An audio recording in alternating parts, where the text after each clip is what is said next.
Olá, tudo bem? O programa Cidade Real retoma aquela pauta que por mais vezes tem sido tratada ao longo destes mais de 16 anos de existência desse programa, qual seja a educação. Por entendermos, particularmente também, que é a melhor alternativa para se obter, sobretudo, formação acadêmica e também moral e ter mais chances para se ingressar no mercado de trabalho. Evidentemente que tem aquelas alternativas ou aquelas exceções que confirmam a regra que talvez não seja indispensável. Mas não compartilho, não compactuo dessas exceções. Ainda continuo sendo um defensor absolutamente intransigente da educação, como forma, inclusive, de se ter transformação e progresso sustentável, como nos mostram, inclusive, alguns países que têm investido maciçamente um percentual bastante relevante do seu produto interno bruto. Exemplo, Coreia do Sul. Sendo assim, a educação, evidentemente, deveria ter um valor muito mais respeitoso por aqueles que se lançam na administração pública, que me parece que, junto com outros temas, descem os palanques, agora virtuais, no dia seguinte às eleições. Assim como educação, saúde, segurança e transporte são serviços essenciais garantidos pela Constituição Federal. E temos um ingrediente que valoriza extremamente esse processo de formação educacional, que é a tecnologia, sem a qual não avançamos, sem a qual não evoluímos, sem a qual não assimilamos aqueles conteúdos que nos são disponibilizados, inclusive pelas redes sociais, que eu chamo de saudáveis. Portanto, educação e tecnologia estão absolutamente entrelaçadas e são indissociáveis. Entretanto, precisamos conhecer estes limites, até porque também temos, infelizmente, a oportunidade de acompanhar situações em que a tecnologia é utilizada para fins perversos. E aí você precisa estar atento a estes esclarecimentos que serão feitos nesta edição por dois professores que conhecem tudo e mais um pouco deste mix, que é o termo da moda, entre educação e tecnologia. Até porque desenvolvem no seu dia a dia práticas tecnológicas e, por esse motivo, se credenciam a tratar deste assunto com riqueza de detalhes. Você vai se surpreender.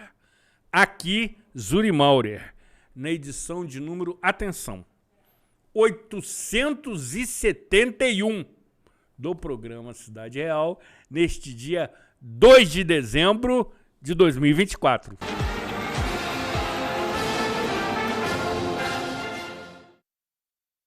Somos mais do que uma empresa de transporte. Somos parte da história da cidade. Com um olhar para o passado, reinventamos o futuro, reforçando laços e gerando a sensação única de pertencimento à Nova Friburgo. Juntos, construímos o caminho de volta às raízes e resgatamos nossa identidade visual original. Somos FAOL, Nova Friburgo, desde 1950. Você que é MEI, microempreendedor individual, já deu o primeiro passo para sua independência. Agora, a Cianf quer te ajudar a crescer.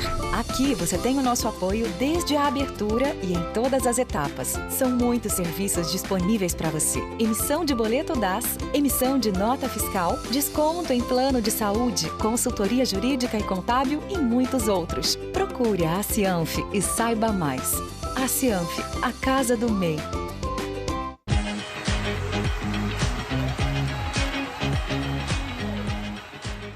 Programa Cidade Real, informação de utilidade pública, lhe oferecendo, sobretudo, conteúdo para que você analise, compare, reflita e forme a sua opinião. Até porque o fazemos também com informação, como acontecerá nesta edição, que particularmente me traz muita satisfação. Porém, um apresentador enfático que às vezes assusta os convidados.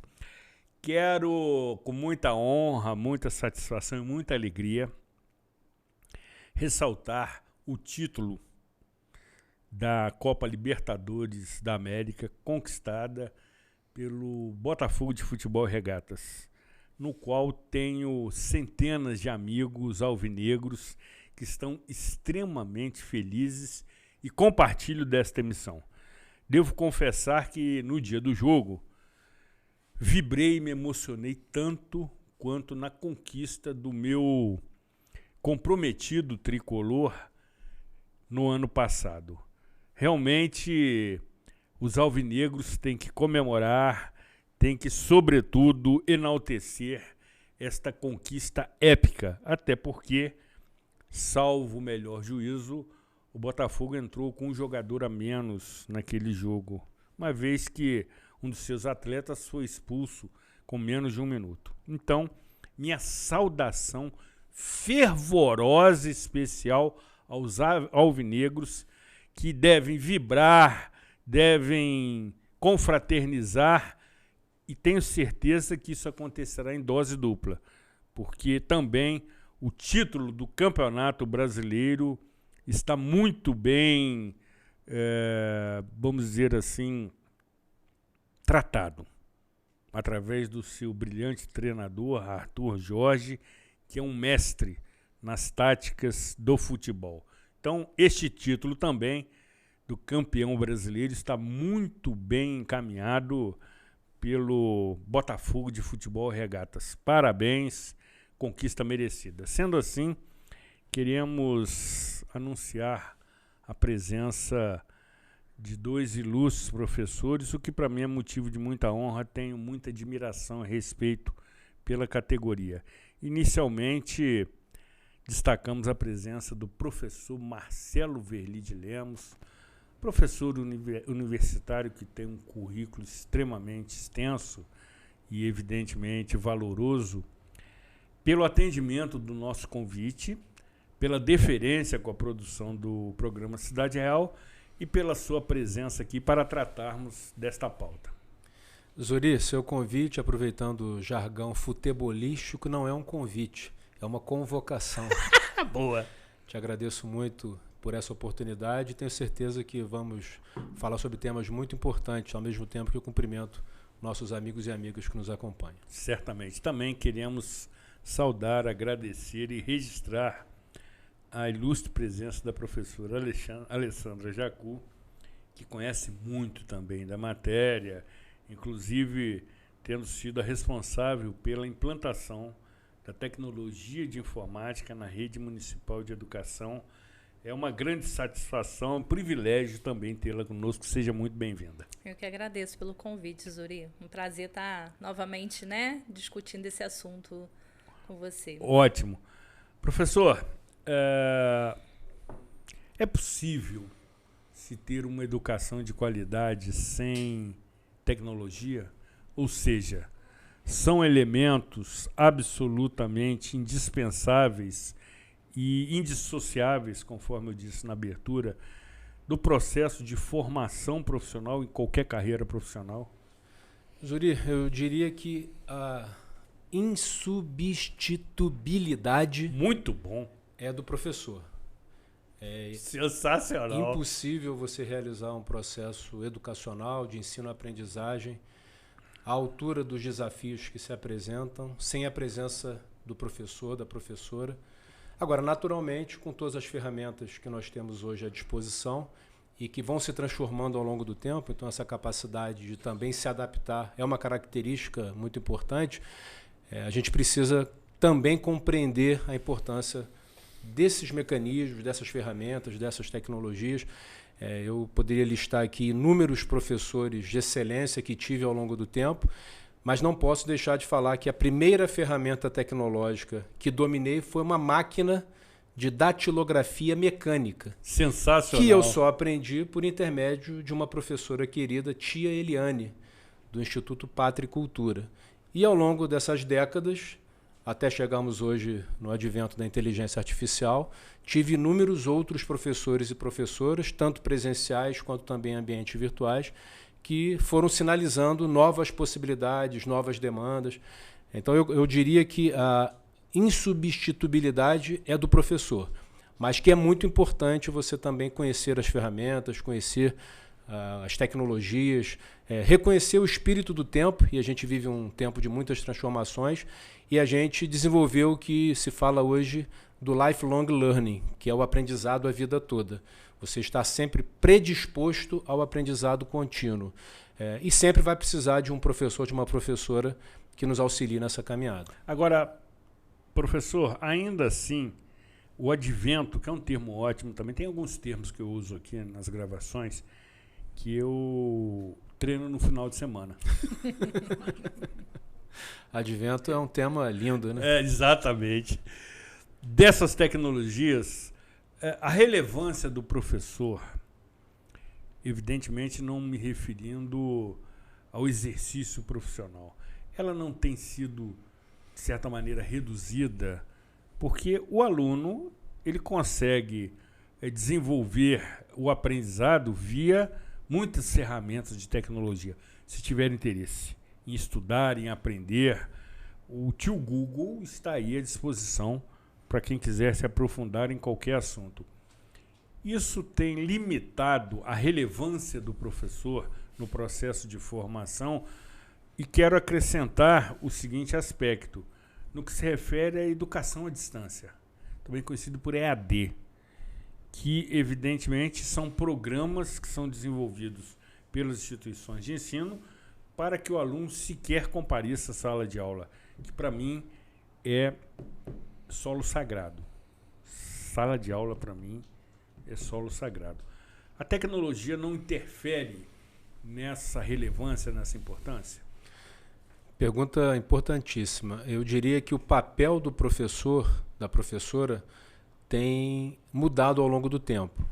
Aquele papel essencialmente conteudista que historicamente nós vivenciamos, ele tem ainda uma importância, mas ele também migra para algo mais de curadoria, de orientação, de tutoria, e aí você precisa, de alguma forma, incorporar essas novas ferramentas que estão à disposição. Porque hoje, não só hoje, mas hoje por conta das ferramentas tecnológicas, você tem mais possibilidades, mais canais que você pode buscar informações. Nem sempre informações de qualidade, nem sempre informações fidedignas.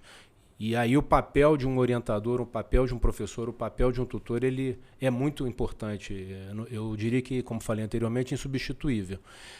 Mas abrir mão e desconhecer que muitos dos alunos e alunas já chegam hoje nos bancos escolares, no ensino fundamental, no ensino médio, no ensino superior, com uma bagagem de conhecimento muito maior do que era em outra época, em especial aqueles que têm interesse, o que também não é fácil você manter o interesse numa sociedade tão fragmentada, em que as informações elas estão tão distribuídas e com muitas vezes com um formato que não permite a distinção de algo de qualidade e algo que a gente chama popularmente hoje de fake news. Exatamente. Aí a gente volta à importância do papel do professor. Eu fui me adaptando. Eu dou aula desde os meus 22 anos.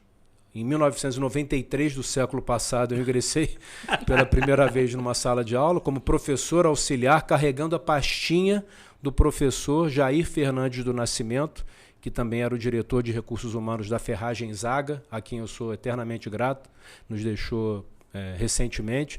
E desde aquele momento, se comparar o que era a sala de aula naquele período ao que é uma sala de aula nos dias atuais, em que você tem inúmeras outras possibilidades, você tem uma distância muito grande. E a gente precisa continuar se adaptando.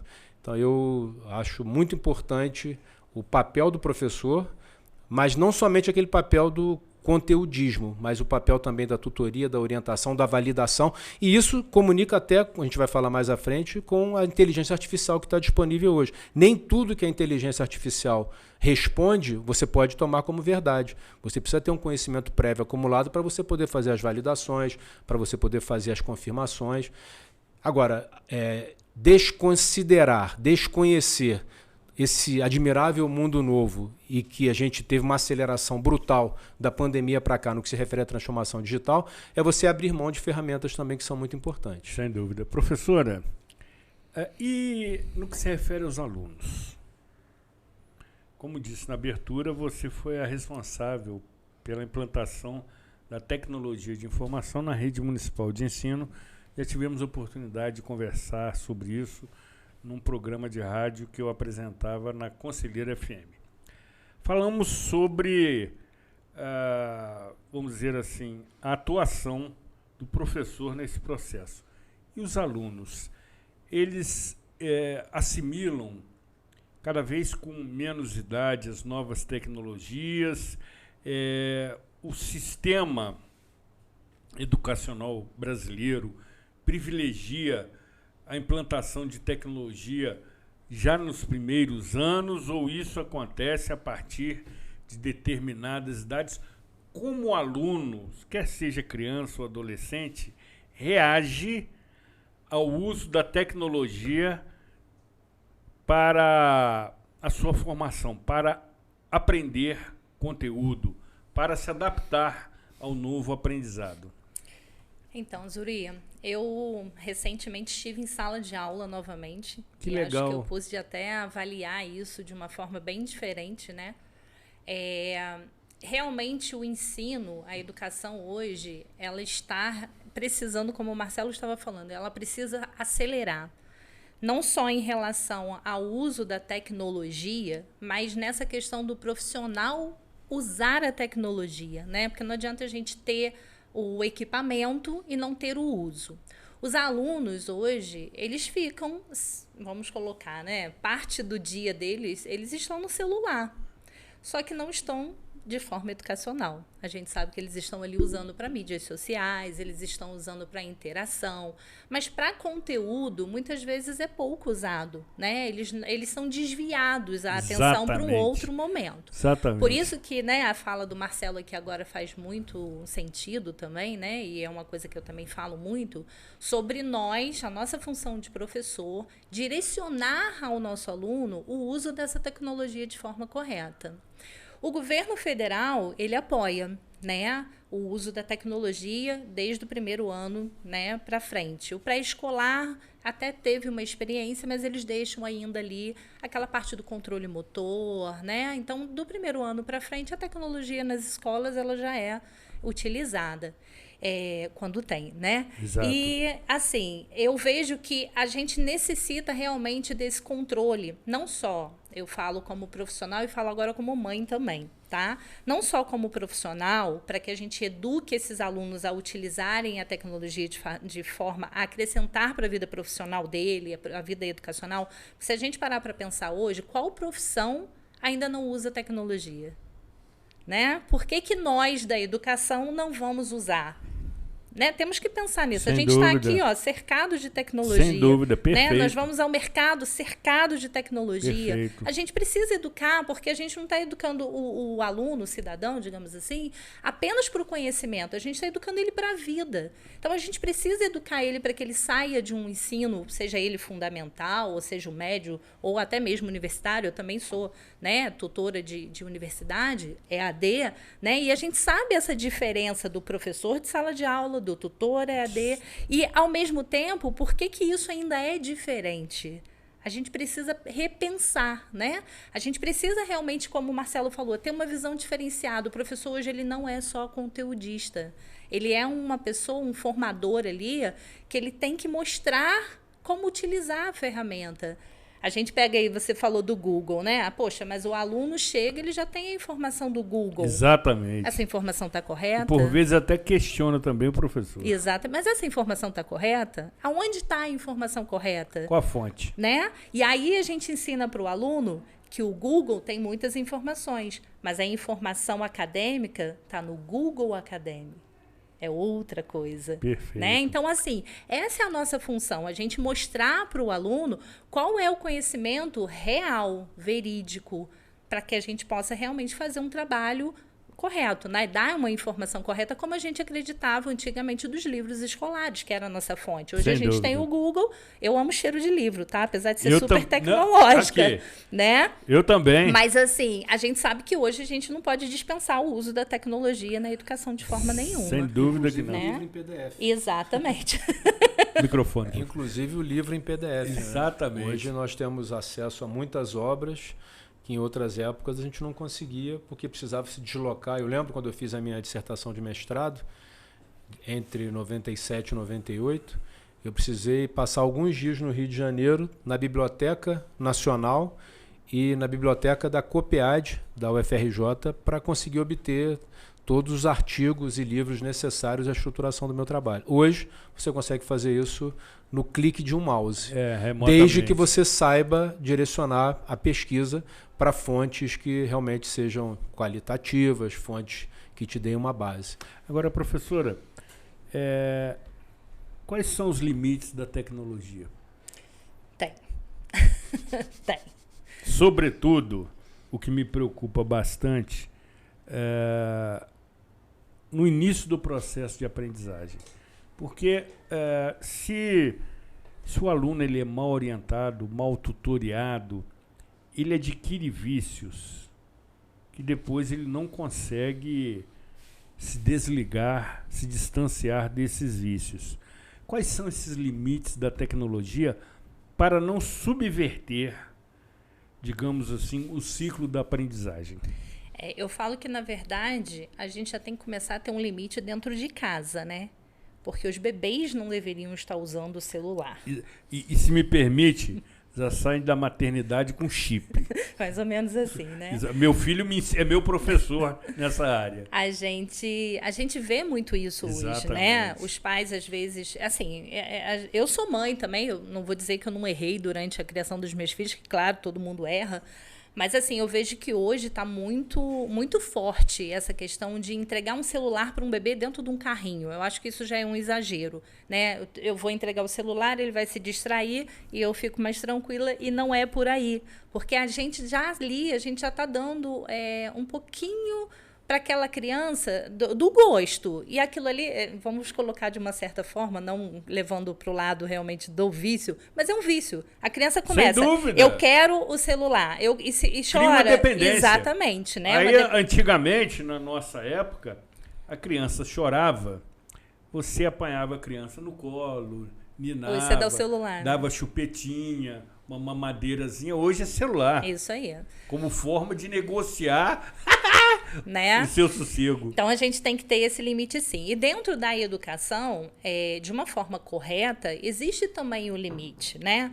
O aluno não vai ficar o tempo todo na tecnologia, ele não vai ficar com o celular na mão dele o tempo todo. Ele vai ser utilizado de forma pedagógica, que é o correto, limitado. Até porque a gente tem também regras de tempo de uso, por conta das vistas, por conta de radiação, porque as pessoas não sabem ou não, né, às vezes não buscam essa informação, mas as telas, elas emitem radiações. A gente precisa ter filtro solar para ficar muito tempo na tela, né? A gente tem que ter pausas durante o período de uso para poder não desgastar tanto a vista. Então, isso tudo são coisas que, de forma educacional, a gente tem que estar passando para os nossos alunos também, e aproveitando isso, também delimitar o tempo para uso dentro da escola, dentro da vida dele, para que ele pegue uma rotina. Eu falo, Zuri, que a educação informática educativa, né, que eu gosto de usar esse termo, a falta dela, de forma correta, dentro das instituições de ensino, é o que leva hoje o uso da forma que a gente vê para o lado inverso. Ao invés da gente usar a nosso favor, a gente está usando contra a gente. Porque a gente usa a tecnologia, muitas vezes, para ficar dependente dela. Não para usar ela para poder, né, crescer, adquirir informação, como a gente está colocando aqui, para um crescimento pessoal e profissional mesmo, né? Para poder fazer um curso, para poder adquirir um conhecimento através de um artigo científico. Então, esse uso, ele tem que vir, né? Ele tem que vir desde base, de forma correta. O professor, o tutor, o formador, seja quem for, conduzir para que o aluno ele entenda. Eu quero usar a mídia social para conversar? Beleza, eu vou usar isso daqui parte do meu dia. O resto eu vou dividir. Vou usar, 2 horas para conhecimento, né? Outras horas, porque hoje tudo a gente faz pelo celular, como você disse, eu não carrego nem mais a bolsa, né? Eu não carrego nem mais a bolsa. Me surpreendeu, né? inclusive. Porque né? A gente fala, mas está tudo aqui. É verdade. O banco está aqui, o documento está aqui, tudo está aqui. Eu costumo dizer que né? é o controle remoto do mundo. Né? Exatamente. O celular é o controle remoto do mundo. Exatamente. Agora, professor, temos um ingrediente que tem, evidentemente, promovido profundas transformações nesse processo, que é a inteligência artificial. Ou seja, ela é soberana, ela é definitiva, não cabe arguição sobre o que nos propõe a inteligência artificial. Como identificar aquelas informações produzidas pela inteligência artificial que são chamadas de fake? Na minha época, se chamava de boatos. Ou seja, a inteligência artificial ela tem que ser também observada com desconfiança. Zuri, você, ao falar sobre inteligência artificial, me faz lembrar da primeira vez que eu ouvi esse termo, que foi nos anos 90. Eu já tinha ingressado no Instituto Politécnico do Rio de Janeiro, posteriormente se tornou o campus da UERJ aqui em Nova Friburgo, e nós recebemos uma nova leva de professores, doutores, muitos deles haviam estudado em outros países, e um desses professores, professor André Soares Monar. O André Monar, ele tinha feito o doutorado dele numa universidade inglesa em inteligência artificial, nos anos 90. E ele trouxe esse conceito, eu nunca tinha ouvido falar, e dali por diante me chamou a atenção. E praticamente 30 anos se passaram até que, em novembro de 2022, a OpenAI, uma startup com investimentos da Microsoft, lança o ChatGPT. E aí, aqueles que estudam mais a fundo a temática consideram que foi o momento de disrupção, um momento em que você passa a ter inúmeros outros aplicativos, inclusive as outras Big Techs, criando também suas inteligências artificiais a partir desse momento de disrupção. Que hoje você pode ter um WhatsApp, um número de WhatsApp, Microsoft Copilot, por exemplo, e que você vai interagir com a inteligência artificial como se você estivesse falando com um número de uma outra pessoa, de um ser humano, vamos dizer assim. E aí isso envolve uma questão ética importante. Envolve também um cuidado adicional, mas você também não pode, como falei em outra ocasião aqui, você não pode desconsiderar a potencialidade dessa ferramenta. Eu utilizo intensamente desde dezembro de 2022, janeiro de 2023, estimulo pessoas do meu contato que façam uso, mas com responsabilidade, com busca da validação dos conteúdos, porque essa é uma ferramenta que, se ela for bem utilizada, ela pode fazer com que você ganhe tempo. E ao ganhar tempo, você pode aplicar esse tempo em algo mais estratégico. Outras atividades, até mesmo maior tempo com a família, enfim. Então é algo que veio para ficar e a gente está só no início dessa revolução. O que vem por aí, daqui a provavelmente 5, 10 anos, vai ser algo que eu diria hoje inimaginável. Então há que se ter cuidado, há que se ter alfabetização digital, letramento digital, papel que a professora Alessandra Jacu desenvolveu na Rede Municipal de Ensino de Nova Friburgo ao longo de vários anos, contribui para isso, mas também pode ser algo que as pessoas simplesmente se encostem. Se acomodem. E elas considerem ali o novo dicionário, sem uma preocupação com refinar uma busca, sem preocupação com uma pesquisa mais aprofundada. Eu sou da época, Aliás, Nós. tirando a Alessandra, né? Exatamente. Nós somos da época do Obrigada. dicionário. Exatamente. Eu me lembro do meu pai, pintor de letreiros, meu pai tinha um dicionário verde, pintado a palavra dicionário em amarelo, a letra dele, e toda vez que ele se deparava com uma palavra que ele não conhecia, ou não sabia a grafia correta, ele se dirigia a esse dicionário. Então, durante 51 anos da minha vida, eu vivi e trabalhei profissionalmente sem depender de uma inteligência artificial. Então eu não posso depender de uma... Quando eu falo eu, qualquer um de nós não pode depender de uma inteligência artificial. Mas uma máquina de escrever mecânica, posteriormente elétrica, posteriormente eletrônica, posteriormente um computador, posteriormente um aplicativo Office e posteriormente tantas outras ferramentas, nos permitiram desenvolver habilidades profissionais que hoje você tem uma nova ferramenta, que está na fronteira do conhecimento. E aí a gente precisa se apropriar com responsabilidade. Reitero essa palavra nesse termo que a gente fala muito, da alfabetização digital, do letramento digital, para que a gente não endeuse a tecnologia. Porque ela em si, eu sempre falo, né? A gente fala sobre isso, a tecnologia em si ela é neutra. A utilização que você vai fazer da tecnologia é que vai direcionar se você vai agregar valor, se você vai aprender ou se você vai simplesmente, como a garotada fala, zerar QI. Exatamente. Né? Professora, e nessa mesma vertente, a inteligência artificial, ela também tem que ser lida, enxergada, observada pelos professores na sua formação pessoal, porque, conforme o professor Marcelo nos ensinou, hoje se prepara um plano de aula com inteligência artificial. Mas aquelas informações são críveis, ou seja, são realmente corretas, são sérias, servem para o propósito, ou ainda por ser muito recente, nós temos que desconfiar da inteligência artificial como qualquer outra tecnologia até que se consolide. Eu costumo dizer, né, até eu falo às vezes com o Marcelo, que eu prefiro ainda usar mais ainda a minha inteligência natural. Eles brincam muito comigo. Somos dois, somos três. Porque a gente sabe que ainda, né, a gente precisa ter essa visão, né, a visão pessoal mesmo de conhecimento em relação àquilo que está sendo dado. Eu vou pegar aqui um exemplo, a questão de TCCs, né? As pessoas hoje botam lá no chat, pega o TCC e entrega, né? Nós, enquanto profissionais, a gente precisa estar preparado para poder entender que aquilo ali não foi feito pelo aluno. E como que você faz isso? Existem métodos, né? Claro, para você perceber isso. Primeiro também olhando, né, o texto em si, as referências que são feitas no texto, se essas referências realmente existem, né, se foram referenciadas de forma correta, se o conteúdo tem a ver com o que realmente a referência está falando, enfim, não deixar passar. E uma outra coisa que eu falo muito também é direto ao profissional que fez aquilo ali, porque ele está virando um profissional para sair para o mundo de mercado, né? Perguntar se ele sabe o que ele fez. Porque muitas vezes a gente já se depara de cara. Ele entrega, nem leu. Nem leu. Nem leu.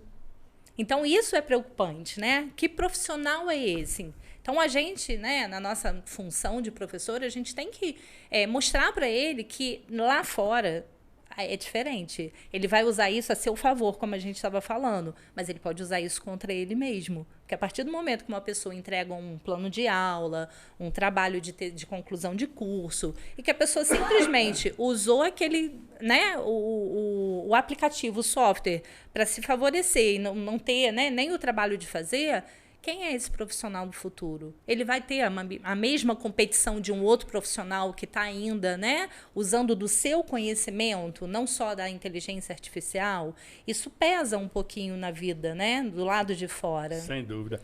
E aí, professora, nessa mesma linha, algumas profissões serão extintas com o advento da inteligência artificial. Muito se comenta sobre esse aspecto, que a inteligência artificial vai conseguir produzir conteúdo que substituirá algumas profissões. Temos a notícia que, por exemplo, pode-se realizar consultas médicas com a utilização de inteligência artificial, que eu, em hipótese nenhuma, cometeria esse risco. Mas é possível que haja uma mudança na configuração do mercado de profissões com a intensificação e a frequência e o aprimoramento da inteligência artificial? Eu acredito que sim, Zuria. Não todas. E eu oro para que o magistério seja uma que não seja substituída. Somos nunca, ambos, tá? de joelhos, Nunca. oro de joelhos. Nunca, porque assim, a gente sabe que é daqui que sai a base Sem para tudo, dúvida, né? sem Mas eu dúvida. acredito que muitas profissões, sim, serão substituídas pela IA. Eu até coloquei num grupo nosso, né, até de inovação, assim, é um fato real, porém um pouco cômico, né? Sim. Onde um país que já tinham robôs que faziam os serviços, né? Os serviços gerais de limpeza já fazem, ou seja, já foi substituído essa profissão. Entrou um robô dentro da empresa, né? Um robô de uma outra empresa entrou e começou a perguntar: você tem seus direitos? Você tem férias? Sensacional. E aí ele chamou todo mundo para sair em greve. Então, assim, a gente acha, né, que é algo surreal? Não, porque a partir do momento que aquilo ali que está comandando, independente se seja uma pessoa ou se seja, né, a inteligência, por trás tem alguém. Sem dúvida. Sempre tem alguém Sempre que vai tem. estar manipulando. Aí entra a gente, né, na nossa visão de educador. Não tem nada que funcione sem uma pessoa estar ali comandando. Em algum ponto, alguém está comandando aquilo ali.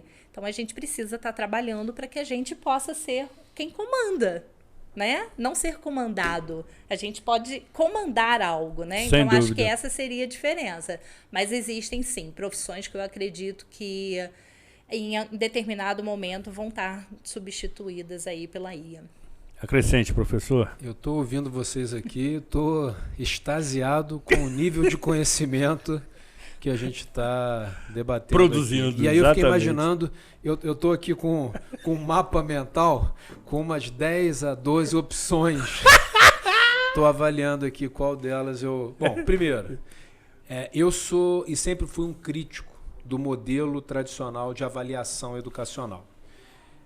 Porque, em geral, ele contempla um único modelo de inteligência. E a gente tem as múltiplas inteligências. Um jogador de futebol, um craque, ele tem uma inteligência sinestésica que é totalmente diferente daquelas outras inteligências. Sem dúvida. Uma pessoa que desenvolveu uma habilidade artístico-cultural é uma outra inteligência. Pessoas que têm uma conexão, aproveitando que está meio verdinho aqui no estúdio, uma conexão com o meio ambiente, com a sustentabilidade, é uma outra inteligência. Então você tem várias modalidades, vários tipos de inteligência, e o modelo educacional, aí é outra janelinha que eu pensei. Uma vez eu ouvi uma palestra, o palestrante falou: nós temos escolas do século XIX com Exatamente. professores do século XX para alunos do século XXI. Exatamente. E a atratividade do processo educacional precisa se adaptar aos novos tempos. Precisa evoluir. Porque o aluno que tem o celular com algoritmo, se me permite, André, o algoritmo dopaminérgico, gerando aquela dopamina constante, quando ele se depara com algo muito tradicional, ele não consegue desenvolver a mesma atenção, porque ela já foi capturada por outra forma. Como você vai lidar com isso? Outro ponto. As estatísticas dos especialistas apontam que em torno de 70% a 75% do sucesso profissional estão associados às soft skills, habilidades comportamentais, e em torno de 1/4 às habilidades técnicas. O conhecimento técnico, o conhecimento científico, ele está muito associado à habilidade técnica. A escola não é só para conhecimento científico e técnico. A escola é um ambiente para socialização, para integração, para criação de redes de contatos. Quantos de nós temos... Sábado passado eu tive um encontro em que dezenas de amigos, não só da escola, mas também do futebol, se encontraram e confraternizaram e tivemos um momento especial. E a partir daí você gera uma série de outras conexões. Então essa complexidade é que a gente não pode circunscrever numa inteligência artificial. E aí eu vou dar um exemplo. Eu sou formado em administração e até para fazer um teste perguntei para a inteligência artificial: qual a diferença entre eficiência, eficácia e efetividade? Ela errou. E aí eu disse, a resposta está errada. Peço desculpas, a resposta correta é, e aí deu a resposta correta. Eficiência, fazer mais com menos, aumentar a produtividade. Eficácia, fazer a coisa certa, aquilo que se espera. E efetividade é gerar o impacto positivo ou até mesmo mitigar um impacto negativo. Respondeu errado. Isso deve ter um ano e meio. E o que se chama de machine learning, aprendizado de máquina, cada resposta correta fortalece aquela percepção da própria inteligência artificial e cada resposta errada que um especialista contrapõe, aquilo gera um conteúdo que vai gerar uma pesquisa adicional. Então, nós não podemos abrir mão da máquina de escrever, não podemos abrir mão da automação bancária, não podemos abrir mão da automação comercial. Quantas centenas de milhares de bancários foram demitidos ao longo das últimas 2, 3 décadas por conta das tecnologias de automação bancária? Mas quantos outros empregos foram gerados por conta de outras possibilidades que surgiram? Então, eu, particularmente, como professor e esperando ter uma vida útil profissional por mais algumas décadas, além do conhecimento que eu já tinha acumulado historicamente, eu venho procurando aprender não só ferramentas de inteligência artificial, mas outras ferramentas que me aumentem a organização, a produtividade, a contemporaneidade. Vou falar para vocês, quando surgiu o ChatGPT, houve um alvoroço nas universidades, um desespero. Provavelmente eu fui um dos primeiros professores a falar positivamente sobre a ferramenta e eventualmente usar em sala de aula, até que há um mês e meio, eu fui capacitado em cima daquilo que eu já vinha falando há 1 ano e meio, 2 anos. Porque às vezes a tecnologia ela vem de forma tão rápida que até a sociedade se adaptar leva um tempo. Mas aí tem a responsabilidade, a preocupação, a validação, são vários elementos que são humanos e que a gente jamais vai poder abrir mão deles. Se a gente não desenvolve essa capacidade crítica de avaliação, aí sim a coisa se perde. Sem dúvida. Muito bom, hein? Precisamos interromper essa aula. Vamos para o que na minha época era conhecido como recreio. Hoje é intervalo, enfim, tem outras denominações, mas eu sou tradicional, sou raiz e prefiro ainda conservar esses termos. E depois do intervalo, retornaremos tratando do polo de tecnologia e ciência, evidentemente, que a nossa cidade tem se transformado na região, oferecendo múltiplas possibilidades. Não saia daqui, afaste-se da tela do seu celular.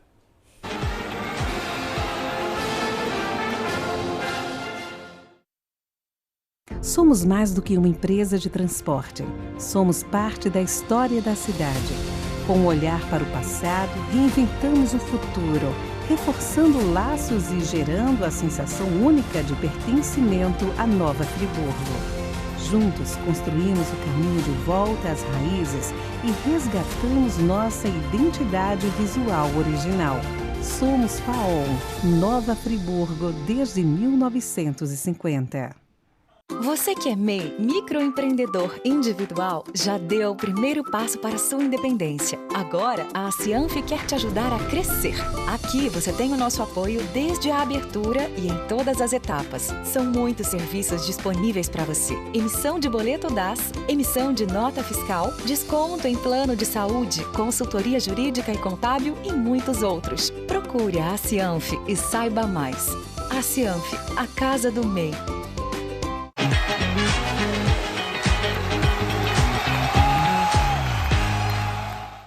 Senhoras telespectadoras, senhores telespectadores, em relação a Nova Friburgo, o que é prioritário?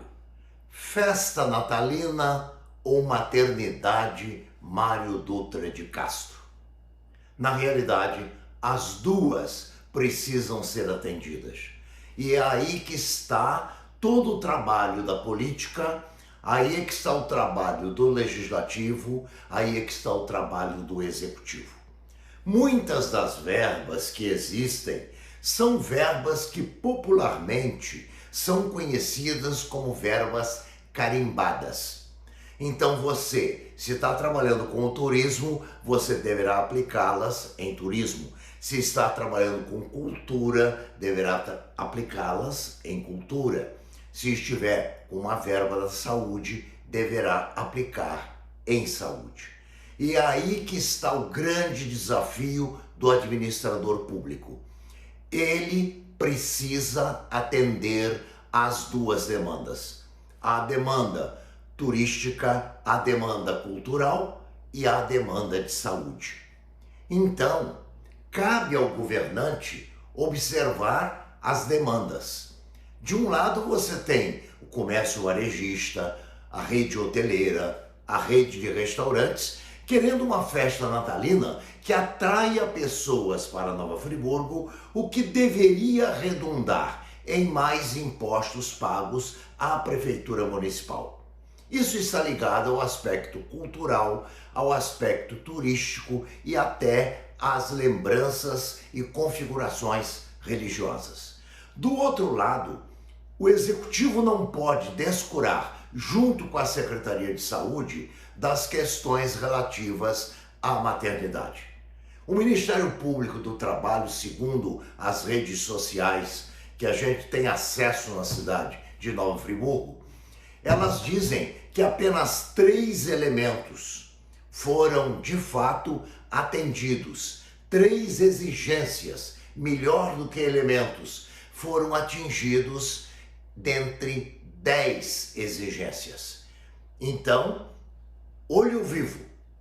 Ministério Público está na porta. Executivo precisa olhar para esses outros 7 que são exigidos para a segurança da saúde e para a segurança daquelas que são parturientes e dos médicos que trabalham na maternidade. De outro lado, nós temos a questão turística, a questão cultural, que é a comemoração do Natal. Verba carimbada que pode ser utilizada. É neste contexto e é neste conjunto que se coloca a arte de governar.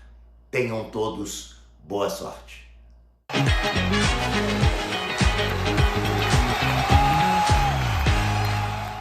O quadro Opinião tem a autoria intelectual do professor, escritor, com 30 livros publicados, conferencista, com 2.370 palestras proferidas em 620 municípios do território nacional ao longo de 30 anos de notável desempenho.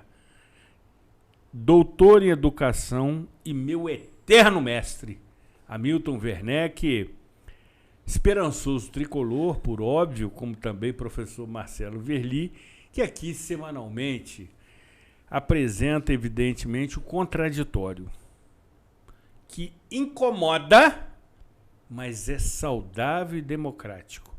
E assim, o ilustríssimo professor desfila toda a sua inteligência no programa Cidade Real, lhe oferecendo a possibilidade de analisar, comparar, refletir e formar a sua própria opinião. Professor Marcelo Verli de Lemos.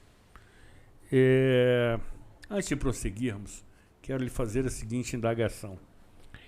É possível que a inteligência artificial coloque o nosso time de coração, Fluminense Futebol Clube, na Série A do próximo Campeonato Brasileiro?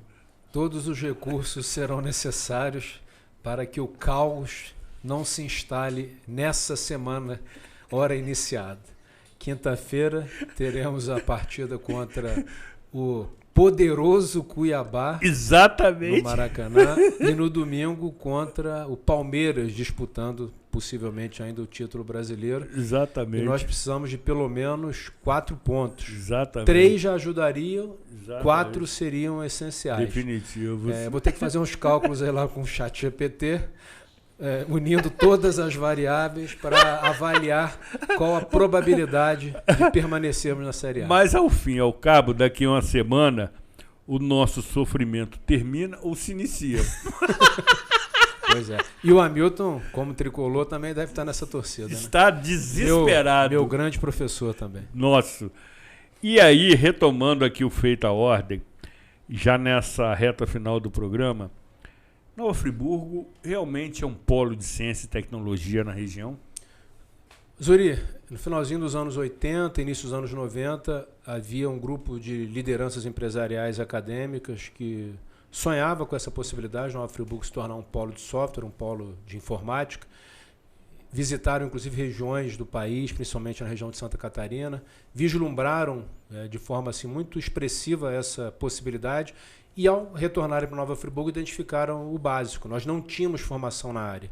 De lá para cá, a Estácio trouxe análise de sistemas, a UERJ trouxe engenharia mecânica, engenharia de computação, mestrado e doutorado em modelagem computacional, mestrado em ciência e tecnologia dos materiais. O Cefet veio para Nova Friburgo trazendo sistemas de informação, engenharia elétrica. O Senai, que sempre teve um papel importante, traz técnica e mecatrônica, cursos também na área de computação. Enfim, aquilo que faltava à época, hoje nós temos com bastante expressão, com bastante diversidade. Nos últimos 7, 8 anos, a gente vem fazendo um trabalho mais concentrado. Há, inclusive, houve a aprovação de uma legislação municipal de fomento ao setor de ciência, tecnologia e inovação. Foi instituído o Conselho Municipal, realizamos 2 edições do Prêmio Inova Nova Friburgo. Temos visto as universidades, além do trabalho de ciência básica e da pesquisa aplicada, buscando também desenvolver ações inovadoras através de hubs, incubadoras, empresas júniores, laboratórios, a gente chama da cultura maker, né? Mão na massa, enfim. Então a gente tem hoje uma configuração muito positiva. Temos já várias empresas que atuam na área de tecnologia, nos mais diversos segmentos. Então, comparativamente, se nós olharmos em comparação a 1990, 95, 2000, nós demos um salto, mas acredito que a gente precisa acelerar para a gente poder se posicionar como uma das cidades mais promissoras no campo da tecnologia, da inovação, do conhecimento, não só no interior do estado do Rio, mas a nível nacional. Muitos passos têm sido dados, temos inclusive contribuído de alguma forma com o nosso trabalho, professor Alessandro, enfim. Quando você faz um trabalho de inclusão de tecnologia de informação numa rede municipal de ensino, aproveitando essas ferramentas todas, não tenho dúvida de que muitos dos profissionais que atuam atualmente em empresas do setor foram alunos da rede municipal de ensino lá atrás e que beberam dessa fonte da tecnologia inclusiva oferecida pela Secretaria. E a gente precisa continuar dando esses passos. E há, inclusive, um projeto em curso liderado pelo SEBRAE, dos ecossistemas locais de inovação. Teremos essa semana vários eventos acontecendo, um evento promovido pelo próprio SEBRAE, um outro promovido pelo SEBRAE com o SENAC, Caravana da Inovação. A gente avançou bastante. Agora eu gosto muito daquela frase de Fernando Pessoa: tantas vezes pensamos ter chegado, tantas vezes é preciso ir além. Então há muito o que se fazer para a gente poder fortalecer esse polo, que tem dado um resultado muito positivo, mas a gente acredita que pode avançar ainda mais. Professora, também da mesma forma, há que se avançar bastante na rede municipal de ensino no que se refere à tecnologia e informação, ou a implantação está consolidada? Não. A gente precisa avançar e retomar também, né? Porque a educação teve uma quebrazinha, né, num período dessa questão da informatização. Então, hoje, a gente precisa avançar, apesar de o município hoje, né, a educação hoje receber, por conta de uma verba federal, financiamento para que paguem, né, os equipamentos por conta do governo federal, sem que o município precise investir nisso. Quer dizer, para o município é até bom. Sem dúvida. Esse dinheiro vai direto para o PDDE, que é o Programa Direto de Dinheiro na Escola, né? Então, o próprio diretor já recebe esse dinheiro na escola para fazer a compra diretamente para a escola, para que ele faça a compra. Mas aí a gente precisa, em contrapartida, de ter alguém para que possa fazer o quê? Ajudar essas gestões, a orientação, exatamente, para que façam a compra de forma correta, para que o aluno seja o beneficiado, né? Porque muitas vezes o dinheiro pode chegar e não ser utilizado para que o aluno, né, tenha o acesso à informação. Então, a gente precisa avançar.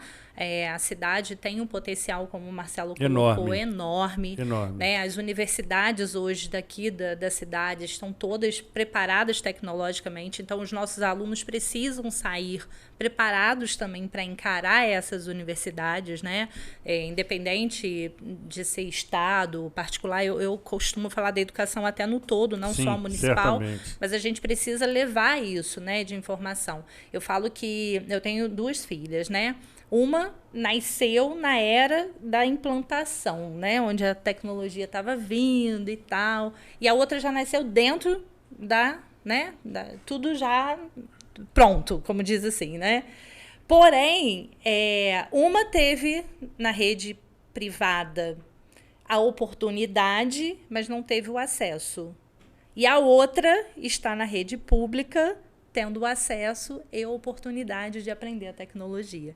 Então, às vezes, a gente acha também que o fato do privado vai dar uma condição melhor, nem sempre, né? Nós temos a experiência de que nós, por exemplo, enquanto município, nós fomos já convidados, né, para participar da primeira conferência Scratch Brasil, porque éramos a primeira cidade da região serrana a ensinar programação para os alunos, a partir de 8 anos de idade. Um projeto que não foi, né, agora não está sendo... Sensacional. Não teve continuidade, né? Ele foi rompido um pouquinho. Acredito que volte, tá? Em breve, porque eu creio exatamente, creio que isso. Nós tivemos um núcleo de tecnologia municipal, o primeiro da região também a ser implantado. Então, assim, Friburgo é uma cidade que tem um avanço tecnológico. Pioneira, exatamente, em vários aspectos, e que a gente precisa que isso continue, que não pare, né? Eu falo que eu gosto muito de uma visão que eu tenho, quanto pessoa, que eu não quero saber sobre quem está no poder. Eu quero saber que o que deu certo continue, para que a gente possa ter um trabalho. Tipo, se está dando certo a tecnologia, continua. Permanece. Se está dando certo a saúde, continua. A gente precisa ter essa visão para que Friburgo cresça, né? A gente precisa fazer com que essa visão ela seja unânime. Todo mundo junto ali, a gente tem que estar unicamente num foco. Friburgo vai crescer, Friburgo vai melhorar, a educação vai crescer, a educação vai melhorar, independente de quem faça, né? Eu fiz um trabalho durante anos. Hoje eu não estou mais, estou aposentada. Durante muitos anos. 32 anos. Né? Quando a gente brincou que eu nasci há 32 anos eu nasci para a educação, né? Mas assim, não é porque a gente não está lá que as coisas não devem continuar. Elas precisam continuar. Se foram boas, precisam continuar. Sem dúvida. Né? Então eu sonho que Friburgo cresça e cresça a educação em todas as áreas, não só da informatização, mas em todas as áreas. Sem dúvida. Nós já estamos, professor, nos estertores. Palavra bonita. Lindíssima. E quero oferecer à professora Alessandra Jacu esse mimo do programa Cidade Real, da nossa produção, que é oferecido às senhoras que aqui comparecem, que fique registrado. Um gentleman. Exatamente como forma simbólica de agradecer seu carinho, sua presença e, sobretudo, por compartilhar conosco os seus ensinamentos, que certamente serão absorvidos e refletidos por quem nos assiste. Foi muito bom tê-la conosco. Eu que agradeço. Retorne brevemente. Agradeço a oportunidade. Ótimo. Professor Marcelo Verli de Lemos, à beira do desespero, nessa semana derradeira para as pretensões do nosso time, o Fluminense Futebol Clube. Da mesma forma, amigo, tem sido uma grande satisfação manter contato contigo, ter a oportunidade de entrevistá-lo quando a sua concorrida agenda permanece e permite, evidentemente. E você nos traz experiência, sobretudo. Você tem uma carreira bastante extensa, bastante qualificada, sobretudo consolidada. Então, quando você que comparece, compartilha os seus conhecimentos, sobretudo, eles são alicerçados pela experiência. Foi muito bom tê-lo novamente conosco, amigo. Que o seu retorno seja breve também. Muito obrigado, Zuri. Prazer enorme estar aqui contigo, professora Alessandra, todos os amigos e amigas. E sempre que convocado, aqui estarei presente. Você está sempre no banco de reserva. Precisou, chamou, você entra em campo. Estaremos à disposição. Agora, o mais difícil é conviver com isso tudo depois do ano glorioso que tivemos em 2023. Né? Exatamente. São os extremos, amigo. Né? Mas vamos superar isso. Eu imagino que sim. A bênção, João de Deus. Isso. Entoaremos muito quinta-feira. Tá certo. Precisamos encerrar definitivamente esta edição, tendo a certeza que levamos até você informação com opinião, para que você, do outro lado da tela, que tem vida inteligente, analise, compare, reflita e forme a sua opinião, que em apertada síntese é o que permite a sua evolução e transformação. Cuidem-se bem e até a próxima edição.